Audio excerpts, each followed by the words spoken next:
கொஞ்சம் உணர்ச்சி வசப்பட்டுட்டேன்னு நினைக்கிறேன். அது அவன் தானே? ஆமா, நருட்டோ அங்க போர்க்களத்துல இறங்கி எல்லாரையும் சந்திச்சிட்டான். அது சரி, இப்ப என்ன பண்றது? மத்த கம்பெனிஸோட ஒன்றிணைஞ்சு நம்ம போரை தொடங்கணும். நம்ம உண்மையான எதிரி மாதரா தான். அவன் தான் நம்மளுடைய குறிக்கோள். இந்த முதல் அப்புறம் நீங்க இந்த ரெண்டாவது பக்கம் கம்பெனிஸ் போங்க. அவங்களோட எதிரிகள் எல்லாரையுமே முடிச்சிட்டாங்க. அவங்க எல்லாருமே வேகமா இயங்கிக்கிட்டு இருக்காங்க. மூணாவது கம்பெனியுமே ரொம்ப திறமையா செயல்பட்டுக்கிட்டு இருக்காங்க. சென்சுரிகன்! அஞ்சாவது கம்பெனி இப்ப முன்னிலை வகிச்சுக்கிட்டு இருக்காங்க. மெடிக்கல் யூனிட்டும் அவங்களோட எதிரிகளை வீழ்த்திட்டாங்க. எல்லாமே இப்போ நமக்கு சாதகமா அமைஞ்சிருச்சு. நான் சொன்னனா?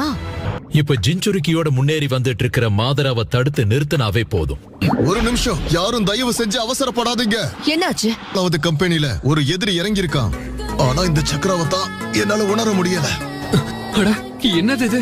என்னாச்சு? புதுசா யாராவது வராங்களா? அங்க மேல பாருங்க. காகேவா? நான் இவரை மட்டும் சொல்லல. காரு. அடேங்கப்பா, இன்னொன்னும் இருக்கா? அது வந்து ஆமா, யார் அது? வந்திருக்கிறது அவன்தான். அவனேதான். இவன் தானா அது? இத்தனை நாளா மாஸ்க் போட்டிருந்ததால முகத்தை பார்க்கல. அவன் ஒரு ரீஅனிமேட்டட் ஷினோபி. செத்து போனவங்களை மட்டும் தான் ரீஅனிமேஷன் மூலமா திருப்பி கொண்டு வர முடியும். HQல இருந்து மாதரா வேற ஒரு திசையை நோக்கி சில ஜின்சுரிக்கைகளோட படையெடுத்து போறதா தகவல் வந்திருக்க. நிச்சயமா இவன் மாதராவே தான். நான் சின்ன பையனா இருக்கும்போது இவனை எதிர்த்து தான் சண்டை போட்டேன். இந்த மாதரா உண்மையிலே இறந்துட்டான் அப்படின்னா முகமூடி போட்டிருக்கிறது யாரு?